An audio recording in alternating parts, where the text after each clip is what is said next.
So, last week I asked you guys to send me some questions, any general question that you had about hiking the AT, from topics like food, to resupply, to gear, to places on the trail, to my personal experience. I got tons of great responses, so let's answer some questions.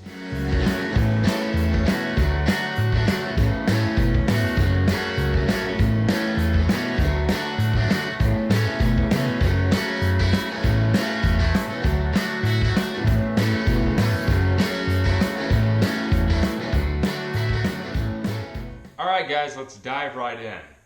David Haynes, down here in the comments section, asked, what does it roughly cost to do a through hike of the Appalachian Trail? Great question. So it really all depends on the person. It depends if you're kind of a partier hiker, if you're more out there for hiking and being on the trail. It depends on what type of food that you eat, how long you spend in towns, if you like to grab some beers whenever you get into a town, how many hostels, hotels you want. It really all depends on a hiker, so it's really hard to give you a definite answer. I can tell you from personal experience, Snuggles and I, over the 2 years that we fully hiked the AT, we spent $10,000. Now that's $10,000 for both of us, and that's even getting Snuggles a new pack and new trekking poles right in the beginning. So, we were on the trail a total over the 2 years of 5 months, 3 weeks, and 3 days for $10,000 for two of us. So that kind of gives you a little bit of a rough general answer to your question. I did make a video last year on that question, how much does it take to through hike the AT? I'll put the link right here if you want to check that out. And yeah man, great question. Yellow Dog Welding asked, what were the bugs like and how did you guys deal with them? Another great question. So bugs are totally different depending on what section of the trail that you're in. Last year when we got off the trail in Connecticut and Massachusetts, the bugs were really, really bad. Especially in the Great Barrington, Massachusetts section, right where we got off. It's very swampy, and when we hit it, it was July. So swampiness, July, tons of mosquitoes. When we returned this year, it was actually pretty good. A little bit of mosquitoes, but nothing out of the ordinary. And then we didn't really start getting bothered by the infamous black flies until we hit New Hampshire. We really got the flies in New Hampshire, and then the bugs really got bad in Maine. But everybody said that Vermont had really bad black flies, and we didn't experience that. So I really think it depends on what time of the year that you're on the trail and what section you're in. Dealing with them, you can use DEET. Sometimes we used a head net, like a face net. But aside from that, you just deal with them. You pretty much just deal with everything out on the AT, no matter how hot, cold, wet, annoying, irritating things are. That's kind of what doing a through hike's all about. So you just deal with them. G-Bolt on a Trail asked, which did you and Snuggles use, either alcohol stove or a canister stove, and are canisters easily available in the New England section of the AT? We used a canister stove, as he already actually commented on his own comment. He did go and find the video where I talked about my Snow Peak 700 mug and stove setup. Again, I'll put the link to that video right here if you guys want to check that out. But we used canister. Actually, I didn't know a lot of people that were using alcohol. I thought when we went out last year I'd see a lot more people using alcohol, but most people use canisters. And as far as are they easily available in New England, canisters are available everywhere on the AT. Pretty much any town, even some gas stations, Walmarts, grocery stores, everybody carried canister fuel. Essentially because the AT runs through that, the businesses know that, so they carry it. So yeah, you can find canister fuel anywhere you go on the AT. I've heard some mixed things about the PCT, and I'm still kind of balancing that, trying to decide if I want to go with alcohol or if I want to go with a canister. I'm leaning more towards canister right now, but we'll see. Great question, man. The next question comes from Jen Seymour, and Jen actually sent me a video question. So, Jen asked, Hey Darwin, I live in Costa Rica right now, but me and my husband are going to be moving to Wisconsin before we start our thru hike next year. So I'm wondering what you recommend is the best way to train for a thru hike before we start, because we'll be in Wisconsin, so it'll be snowy and cold out, and we will be able to join a gym if needed. So just wondering what you recommend for training before a thru hike. Thanks. So, great question, Jen, and thanks again for the video. There's no real way to train for a thru hike. The best advice that I have for you is get out and do as many shakedown hikes as you can. Know your gear. Get out there and decide and know what you really need and what you really don't need. Go hiking in the rain, hike in the snow, hike in the heat. Get out there no matter what and just hike. Aside from that, it's really hard to train for a thru hike. Nothing will prepare you for that, both physically and mentally. It's a totally different, it's a different experience and it's a different world. We tried training. We're originally from Indiana, which is super flat. So we tried training by pretty much just going up and down hills. We hiked in the rain. We hiked in the snow. When we got out there at the beginning of March, all that went out the window and it didn't really matter. It's really hard to train for. My best advice, Jen, is really know your gear. Know how to set up your tent. Know how to use your bag. Know what type of food you need. Know how many calories you need.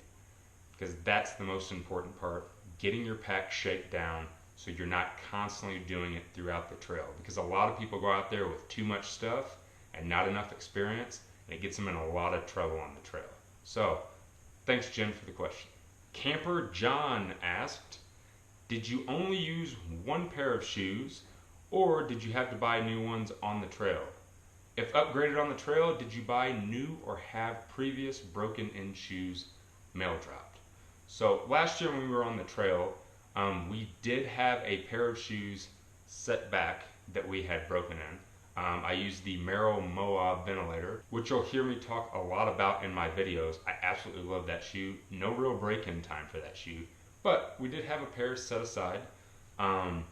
We went out with one pair of shoes. We got about 700 miles in. When they started to break down, we actually called Merrell. We called the companies. The really good thing about doing a thru hike and about the outdoor industry is you can easily call these companies. Let them know what you're doing. Let them know what you're wearing. And a lot of times, they'll send you shoes. They'll replace shoes for you. And if not, they'll give you a really great deal on shoes. Aside from that, there's a lot of different outfitters along the trail. I definitely didn't upgrade my shoe and go to anything else. I kept the same shoe all 2,189 miles. But I did go through a total of 4 pairs. So 4 pairs for the entire trail. But I did have that set of shoes waiting for me at home in case I needed to have them sent to me, but it was pretty easy to get new shoes on the trail. So, thanks, John. Jeremy Mullis said that him and his girlfriend are going to be doing a thru hike, and they're planning for one, and want to know if it is worth sharing a 2-person tent or going with their own separate tents, and what my opinion on that was. So, best advice on that, Jeremy, is Snuggles and I did use a 2-person tent. It really all depends on what tent you use, how big of a dude you are, how small of a chick she is, and exactly how you can fit in that tent. Snuggles and I found a Big Agnes Copper Spur UL2. I actually did a video on that, and it shows us inside of the tent. If you want to check that video out, the link is right here. It was more than enough room for us. We slept head to toe, but we were still able to put our packs in it. So if you can find the right size tent, it's really nice only carrying one tent because you can split up the weight of it. Snuggles would carry the footprint, I would carry the rest, and I would also carry the poles. So it was nice to be able to split that weight up. And you can completely split it up. Maybe she could carry the fly, you can carry the tent, she can carry the footprint, you can carry the poles. One piece of gear, splitting it up. But I do know a lot of people that did use 2 tents. So it's really a personal preference. I think you can do it. Definitely look at the Copper Spur UL2. It's a really good tent, man. Alright guys, the last question I'm going to answer today comes from Heather W. Heather asked, what was the toughest spot to get through on the trail? meaning what day, section, or even state was the most difficult and demanding on your body? Excellent question. We talked a lot with southbounders when we were first meeting them when we were in Maine, and they hadn't got out of Maine yet, and they asked us a lot of questions about, like, when does it get easier? You know, Maine was tough. When does the easy section start? When am I going to start really being able to just cruise? And a lot of times we had to break the news to them. The entire trail is hard. Every single state has its own toughness, whether it's mental toughness, physical toughness, climbing, rocks, weather. The entire trail is hard. If the trail was easy, everybody would finish it in one go, and everybody would be through hiking it. There are a lot of people out there, but there's also a lot of people that never finish their through hike. So the entire trail is tough. Personally, the most demanding part on my body was definitely the Whites of New Hampshire. You'll hear a lot of people talking about the Whites, the big bad Whites, Mount Washington. Very tough hiking. I've hiked all across the country, Colorado, New Mexico, up in Wyoming, all through the East Coast now. In New Hampshire, the Whites was definitely the toughest hiking I've ever done. And then right whenever you come out of the Whites, you have about a day where it's really nice and easy, and then southern Maine just whoops your ass. Southern Maine is also very, very hard, and anybody that's ever through hiked the AT can totally attest to that. Southern Maine is very, how can we say, underrated. A lot of people don't talk about Southern Maine, but Southern Maine's just kind of one of those surprises, because you think that you're done with one of the toughest parts on the trail, which is the Whites, and then all of a sudden Southern Maine just comes and punches you right in the face. So for me, that was definitely the hardest part. But really, Heather, the entire trail is difficult in different ways, but the best way to deal with it, a lot of it's a mental game. And if you can get through it and you can stay mentally strong, the trail's cake. So, guys, thanks for all of the questions that you sent me and asked me. I didn't get a chance to answer all of them. I will be doing another hiker Q&A because I really, really dig these. I'll probably also be doing a biker Q&A as I get more prep for my AZT ride whenever I bike pack that at the end of November. So look out for more of these Q&As. If you're on Instagram and you haven't got a chance, you should go check out my Instagram account. I post a lot of pictures throughout the week of Snuggles and I's outings and pictures of new gear that I'm getting to review, so you can kind of get a little sneak peek on the new videos that I'll be doing later in the week. So definitely go check out my Instagram account.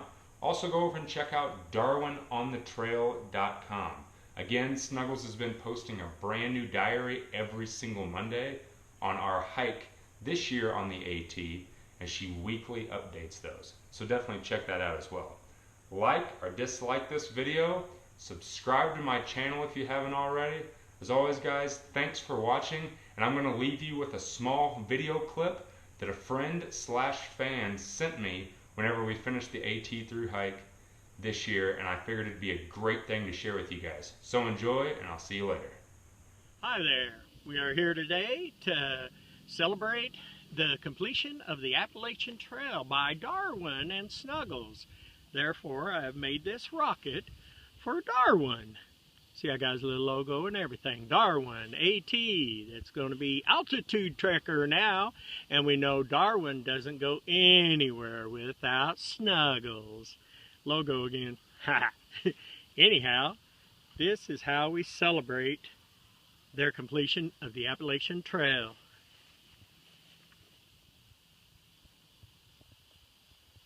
You get a front row seat.